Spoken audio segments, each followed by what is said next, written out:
Everyone, thank you very much for coming. I'm Virginia Birrell, CEO of ACBC Victoria. Delighted to welcome Isabel Zhang and her colleagues Annabelle Pittendray and Luke Chen from the Bastion Cross-Cultural Insights team. This conversation actually arose from a discussion we had during our tourism working group meeting when we're just talking about, what does ACBC call our Lunar New Year, Chinese New Year, Spring Festival, Golden Week holiday. How are we going to get the communication across and make sure we're culturally correct? So delighted that Isabel had done extensive research amongst community leaders regarding the naming of this particular occasion. And so we're very happy to have her to speak about it now. And I'll hand over to Isabel, and obviously there'll be time for question and answer after her presentation. So Isabel, over to you. Thank you. Great. Thank you, Virginia. Just a bit of a context. We did this research on behalf of Chinatown Association as well as City of Melbourne. What happened was in 2022, this year, Chinese New Year, we out of nowhere, suddenly both public sector as well as commercial sector start calling Chinese New Year Lunar New Year. And the intention was really great. The intention was to, be more inclusive because we're mindful of that Australia is one of the largest, multicultural nations in the world. That intention was good, but execution was not really called for in a way that it's almost, we give a name, very ancient and widely celebrated festival globally to a name that's without consult the community. So there was a lot of backlash and beginning of this year. However, a lot of these backlash and the heated debates were on Chinese social media, not so much on mainstream Australian social media. So it was kind of, lost in a sea of voices, or didn't really have a voice. So what we did this time is really go down to, community level and giving them a voice, giving them a platform for them to be part of this decision-making process and respect their culture, and also respect the context of Australia multicultural landscape. That was the context. And I would like to say that generally, from the work that we do in ACBC, we're very outward looking. We focus more on trade with China and on a business lens. What I want to say is that this particular research is done within Australia, within the Chinese diasporas in Australia. And we're talking about Chinese not only from mainland China, also from different parts of the globe, particularly from other parts of Asia. So that's just something for you to have a context back of your mind.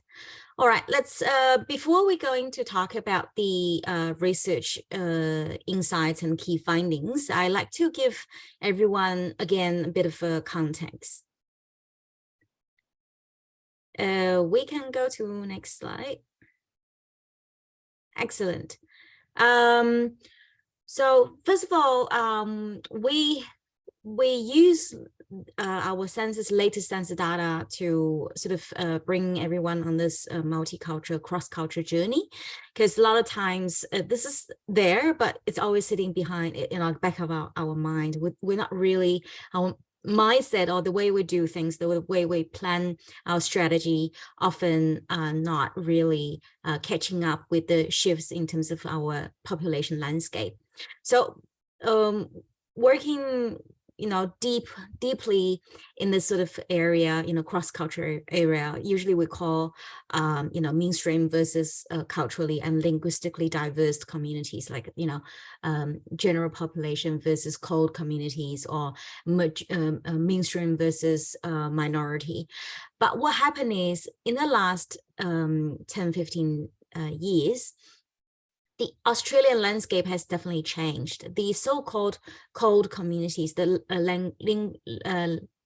culturally and linguistically diverse communities is definitely taking over the majority of the population right now. And within that population, that 51% of population currently, majority of them actually first generation migrants. And that is very powerful. If they are not first generation, one of their parents were born overseas. So it's almost like, old blood and new blood, in a way that currently what's the real landscape of our Australians, our identity, our population is actually majority of them are first generation migrants, if not one of their parents born overseas. All right, move on to next slide. And very quickly looking, further diving into that migration population. It used to be led by European migration population, but in the last, say, 2 decades, actually Asia taking over. And if we dive further down, what countries in Asia? Next slide, please. As you can see, China is definitely leading that migration population. However, India took over, but have in mind that this round of census survey was done during COVID and there was border closure and everything. So this data might change. And particularly this chart is showing you the migration population. And what I want to also highlight is different countries in Southeast Asia, as you can see, Philippines, in Vietnam, Malaysia, and South Asia, like India and Sri Lanka, Nepal. All these places are really increasing in terms of that migration population. Next slide. Okay, so this is really important because we work very closely with our Chinese diaspora in Australia. And when we talk about Chinese communities, I often use communities because it's not homogeneous. It's very diverse, even just within our Chinese communities in Australia. We're talking about, Chinese from mainland China. And they've been here for more than 200 years, as early as the early, British European settlement, and we're talking about first generation all the way up to 6th generation. And the other types of Chinese diaspora in Australia will be coming from other parts of Asia, your Malaysian Chinese, your Vietnamese Chinese, your Philippine Chinese, your Singaporean Chinese. So there's a lot of Chinese from different parts of Asia that came to Australia. So I want you to also imagine that sort of migration journey. Chinese from mainland China come to Australia, it's pretty much a straight line. Doesn't matter how long they have been here, which generation they are here. So it's a very straight line. Where for other parts of Asia, those Chinese with Chinese ancestry coming to Australia, it's quite a not straight lines of a migration journey. They probably went from China 100 years ago, went to, say, Malaysia, settled down there, and the 2nd or 3rd generation then moved to Australia. So those, migration journey really shape the way they behave, the way they think, the way they can sort of integrate, how quickly they can integrate with Australian way of life and our values. So just having all of that sort of things back of your mind. One last thing, and the other thing that we want to talk about, overall, Chinese ancestry population in Australia is 1.4 million. It was higher, it was 1.6 at some point. Last 10-15 years, now drop quite a bit because a lot of them actually are either stuck in China, can't come back, or they have left during COVID for whatever reason. So that's the overall Chinese diaspora population in Australia. It's a lot larger than current Indian population. If you remember the previous slide, the Indian is leading simply because they are leading the migration population. But overall population, Chinese diaspora is still leading. And the other thing is Chinese migrants in Australia is definitely led by migrants from mainland China, if not Greater China. We're talking about, your Hong Kong, your Macau, and we just lump everything together in that Greater China sort of space. And if you look at the rest of the Asian countries that's leading the population right now, Philippines, Vietnam, Malaysia, they have equal Chinese ancestry migrants in that representation as well. So it's actually a really complex and diverse communities in Australia. And that's just to give you the context. Now I'm going to pass the floor back to my colleagues, Annie, and then Annie and Luke will be able to take you through the key findings from this round of research. Great, thanks, Izzy. Now, before we get into the key findings, I just want to give you a bit of an understanding about who we spoke to for this research. So we conducted this research in 2 phases. So our first was going onto the streets of Chinatown and just talking to people on the streets to get their opinion on this topic. So that was our first source, and then our second source was just a standard survey, which is very common of our way of collecting data. So within that, we had sort of a good spread amongst birthplace. They were all born in Asia, 200 born in mainland China, with 119 born in another Asian country. And you'll hear us within this presentation refer to them as Chinese, mainland Chinese, and then other Asian cohort, as there's a lot of differences between them. And as well, this is a very future-focused sample. We spoke to a much wider range of people that were younger, so 65% aged under 45 years old, which is great. It gives us a very future-focused outlook as we go into these report findings. So before I do go in, I just want to say that we need to keep in mind that it is very complex and emotional. There's a lot of factors that come into play when it comes to preference towards a name. It's not a simple, this is the name sort of situation. There are a lot of factors that go into it. But there is a lot as well that needs to be done to balance Australia's pursuit of multiculturalism, as well as ensuring that we are preserving cultural autonomy and that this isn't compromised. All right, so straight into it. So the name Chinese New Year is one that is really strongly ingrained into one's understanding of culture and family, and is something that can't be easily undone. So when we look overall, and this is at both those who are from mainland China as well as our other Asian cohort, we do see that it's quite consistent at 55% who have a preference towards using the name Chinese New Year. There's a sense that it's the most intuitive, it's the most natural, the most familiar, a lot of grown up using that name. And so it's a lot of that familiarity and that cultural influence that play a role here. When we break down by other names, we see that one's personal worldview, values, identity, aspirations are all key factors that play a role in preference towards a particular name. So when we look at the name Spring Festival, we see that this is preferred by 15% of people. This is generally due to familiarity from Chinese-speaking audiences, being a direct translation of Chunjie, Spring Festival. So it's really relevant to the festival's origins and pays respect, once again, to its traditions. This is followed by 14% who believe that Chinese Lunar New Year is the most appropriate name.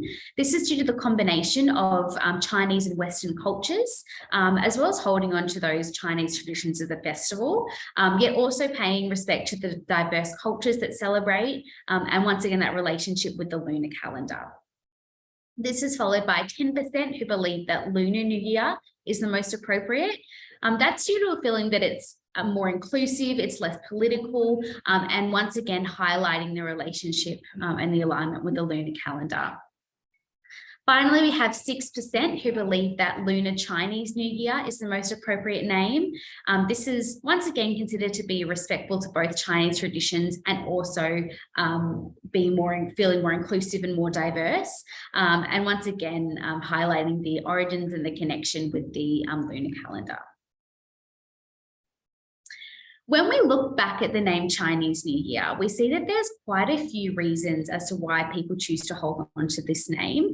Some factors are external and others are internal, and this also leads to protectiveness towards the name.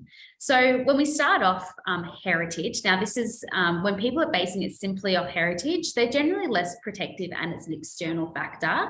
Whereas on the other end of the scale, we have cultural identity, and that's where it's more internal and more protective towards the name. So if we start back at heritage, this is one that's really led by upbringing, family heritage, which have a significant name in the preference. For many, it's the name that they've always known the festival to be called. And for others, it represents that connection and paying respect to their Chinese ancestry. There's a great verbatim in here which says that I'm Indonesian, but with Chinese background.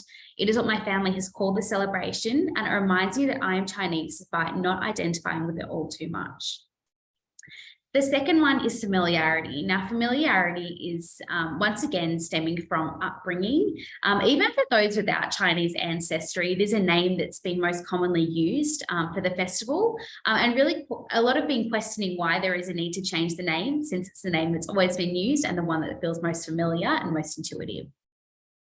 The next is legacy. Now, legacy talks about legacy within Australia and the legacy that it's had on forming and helping shape the identity of Chinese Australians for many, many years. So it's feeling as if this has played a very significant role, and as if changing the name feels as if a piece of identity is actually being ripped away. The final, cultural identity. So this is really with the name Chinese New Year, showing respect to the traditional owners of the festival. For many Chinese, there's a feeling that the festival has simply been borrowed and they've lent it to other cultures, yet changing the name feels as if it's being ripped away and that ownership is being taken away too. So it's driven by a lot of cultural identity and a lot of factors come into play as well when we're talking about that identity, and a lot of underlying things as well. On here, we've really pulled out these names to show you that difference between how they're perceived and personal perceptions, and how that leads to a different preference towards name. So we've got on the left-hand side, institutionally imported and personal choice. So by institutionally imported, this is sort of talking about a sense of feeling it might be politically or socially correct. It's given rather than having that ability to choose which name to call it. And then on the bottom, we have reflecting cultural tradition and reflecting cultural progression. So right in the bottom left corner, we have Spring Festival. Now, this is a name that feels like people are being able to use it due to personal choice. They're not feeling like they have to go with a name that's more socially or politically correct. And it's also really holding on to those cultural traditions, being that name that is the name that the festival has always been called within Chinese language, and not simply just a newer adaptation of the name. Close to that, we have Chinese New Year. Now, this is a name that was actually given by English-speaking audiences to Chinese as a way of calling the festival to be more easier for English-speaking audiences. So this name is once again feeling as if it is more of a personal choice to call it by this name, and is once again holding on to those cultural traditions, especially the cultural traditions of how it's been celebrated within Western culture. When we move over to the other side, we see Lunar New Year is one that's really feeling institutionally imported and culturally progressive. So it's feeling as if people don't have a choice. It's feeling as if it's a name that's given to them. It's just the one that's most politically and socially correct to use. It's feeling like it's reflecting cultural progression, that it's more diverse and more inclusive of other cultures that celebrate it. I'm now going to hand over to Luke, who's going to take us through the next few slides. Wonderful. Thanks for that, Annie. So I just wanted to kind of overlay the next couple of slides with kind of forming our historical context behind the overseas Chinese population. What we'll find over the next couple of slides are real kind of distinctive differences that we find between the mainland Chinese cohort, so those who have been recent migrants to Australia, and also those who are of Chinese heritage, but have probably lived in Southeast Asia, or have been in Australia for multiple generations. And really understanding this historical context and also the historical baggages that this group of migrants have had to go through really informs what we'll find in terms of their attitudinal differences towards the name Chinese New Year or Lunar New Year, and also broadly how they perceive their place in Australia and in a new home country. So what we find is that overall there is this kind of belief of a social contract that governs how our Chinese communities are taught to behave. Our Chinese communities have been migrants in many different countries, and at times what that has led to is moments of cultural suppression and appropriation. So this is really talking about a spectrum of things that might happen in terms of how they should be able to project their own cultural identity within their new country. There's also limited political capital and participation with this group of new migrants as well. So we're looking at a cohort of individuals who have historically been unable to participate within the political sphere and therefore have limited influence in terms of how they perceive themselves and also how they understand more broadly the social context that they live in. The final thing as well, and this is probably less so in terms of recent migrants, but historically, many Chinese immigrants who have moved from China into Southeast Asia often came by because of poor economic conditions from China into the new country that they're living in. This oftentimes is brought by a labor shortage, and the Chinese diaspora often had to kind of fill up that labor supply. And most often this resulted in, poorer wage conditions, poorer economic conditions, which often led to kind of broader social issues that this group of individuals and migrants had to go through.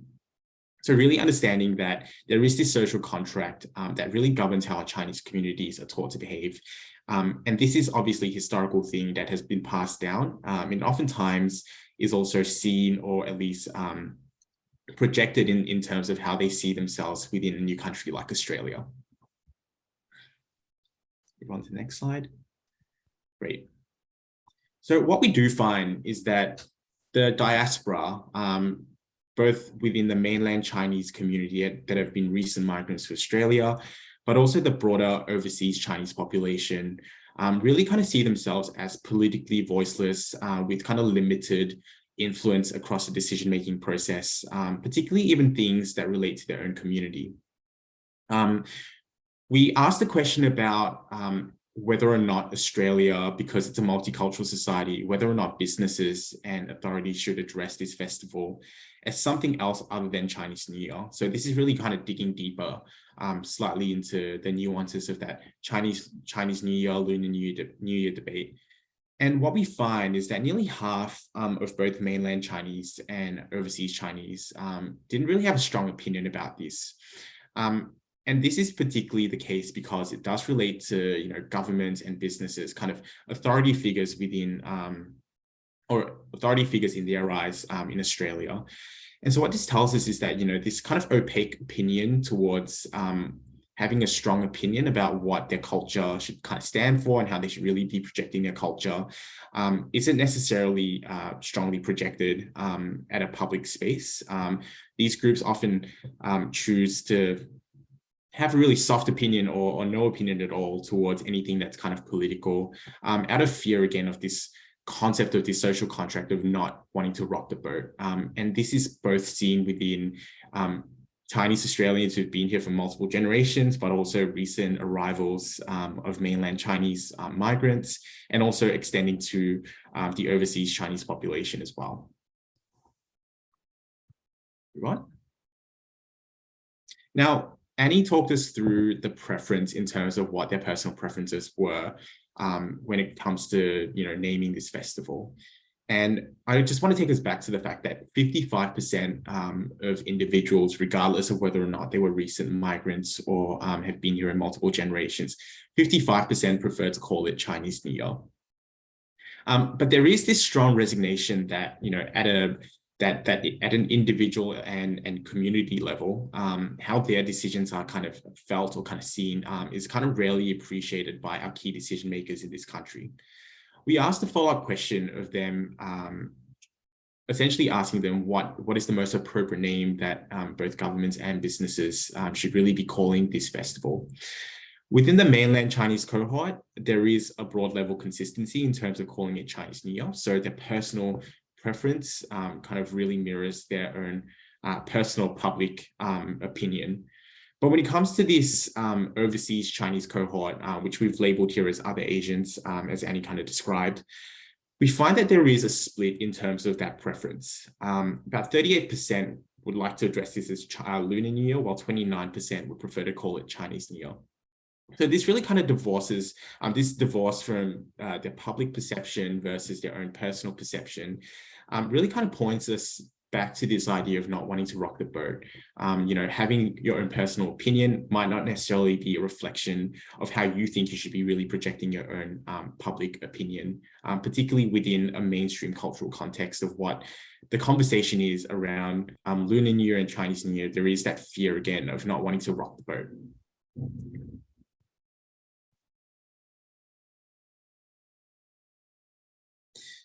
Now, despite this, staggering 55% prefer and call it Chinese New Year, what we do find is that our migrants or those of overseas Chinese descent are more readily, they more readily recognize the need to adhere to this social contract of not rocking the boat.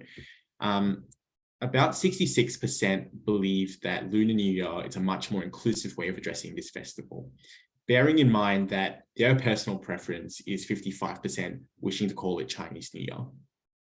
And for this, for the same particular theme that we measured our mainland Chinese cohort on, only 27% believe that Lunar New Year is a much more inclusive way of addressing this festival. Now, this could point to several things. So the first is obviously that there is a slight difference in opinion between our mainland Chinese cohort versus our overseas Chinese cohort, which is not surprising at all, because they obviously come from two very different contexts, despite kind of having that shared history.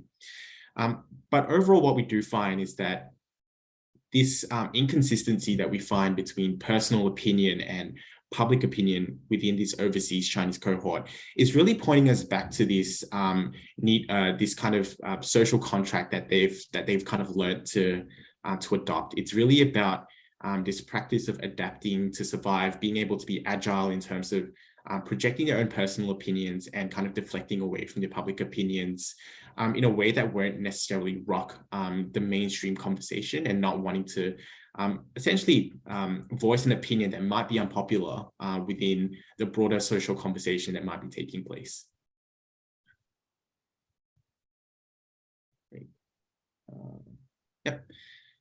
Well, sorry, let's go back. And so what we do find is that, oftentimes kind of this pressure to maintain the status quo with our overseas Chinese population can oftentimes come in the form of cultural suppression, if it really kind of means needing to adapt and to survive in unfamiliar terrain. So overall, about 73% told us that because, well, even though that other cultures may celebrate this event, because it originated in China, it therefore needs to be respected.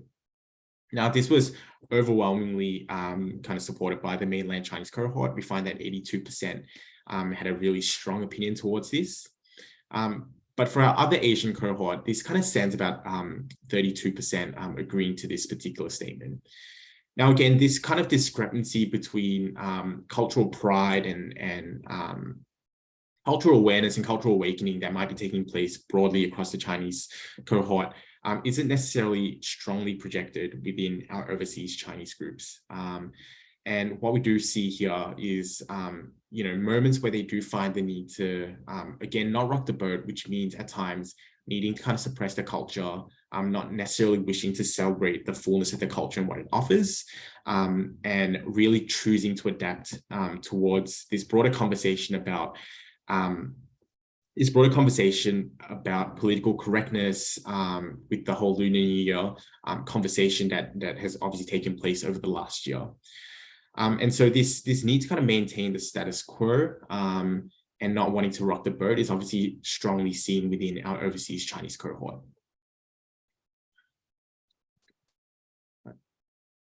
Recommendations. Yep. So I think a lot of times we want to come back, or we want some sort of recommendation that is very much black and white. But the line of work that we deal with is often not black and white, and we have to kind of deal with the gray at times. And this is one really good example of how we had to deal with that. We obviously live in a very multicultural society, but we also live in a country where all cultures are celebrated for its fullness. And so our recommendation really at the end of this is the importance of practicing nuanced communication. So understanding that our overseas Chinese cohort, our mainland Chinese cohort think very differently at times and behave very differently at times. And they do require certain levels of communication that is more catered towards them, something that's a bit more personalized towards their own mindsets, their own attitudes towards this particular name. But what we do see across the board for both the overseas Chinese population and the mainland Chinese population is really this need to maintain their culture. And any sense of kind of cultural erosion that any changes will bring wouldn't necessarily be received well. Both the mainland Chinese cohort and the overseas Chinese cohort, although they come from two very different places with very different historical context and experiences, they're both united by their strong understanding of their Chinese culture and heritage. And so Chinese New Year is one of those things that really kind of binds them together. It causes them to kind of celebrate their sense of cultural pride and identity. And so our recommendation at the end of this is that given Australia's kind of practice of multiculturalism, the best potential for a middle ground is Chinese Lunar New Year. So a number of reasons why we chose this. The first thing is 15% believe that it was the best name for both governments and business to address this festival. And this is really consistent with how they felt at a community level as well. And although this wasn't seen to be the most favorable compared to other names, so you had obviously Lunar New Year, Chinese New Year, and Spring Festival, it did provide us with the best middle ground in terms of consensus amongst the mainland Chinese cohort and the overseas Chinese cohort, with the mainland Chinese cohort preferring this at 18% and about 11% amongst the overseas Chinese cohort. Now, the reason why Chinese Lunar New Year has this resonance and we believe to provide the best middle ground is the first thing is that it provides a level of primacy towards the Chinese culture. So having the name Chinese at the very beginning ensures that there is a celebration and some sort of acknowledgement towards the roots of this culture being one coming out of Greater China. The second thing as well is having the Lunar New Year kind of acts as this proxy within our social discourse of the day of needing to kind of practice that multiculturalism, understanding that this particular festival isn't necessarily celebrated just by the Chinese culture. It is also celebrated by other East Asian cultures and other Southeast Asian cultures as well.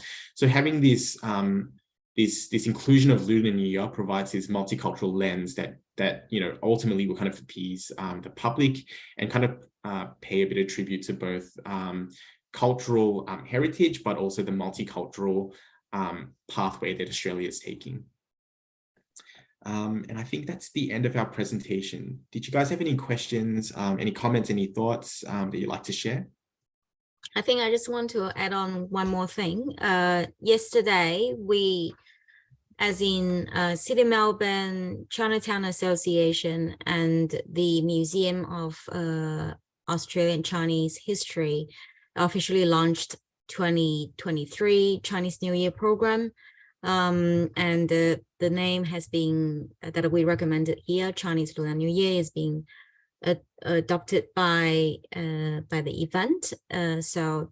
And we have also presented this insight to a few commercial clients, such as Vicinity and a few others. So under Vicinity, we're talking about the shopping malls such as Chatston, Box Hill Central, the Glen, Emporium, and a few other, the presence in other states as well. They will all adopt this particular name that we recommended. That's it. Do we have any questions from anybody? I think it's Isabel, thank you so much.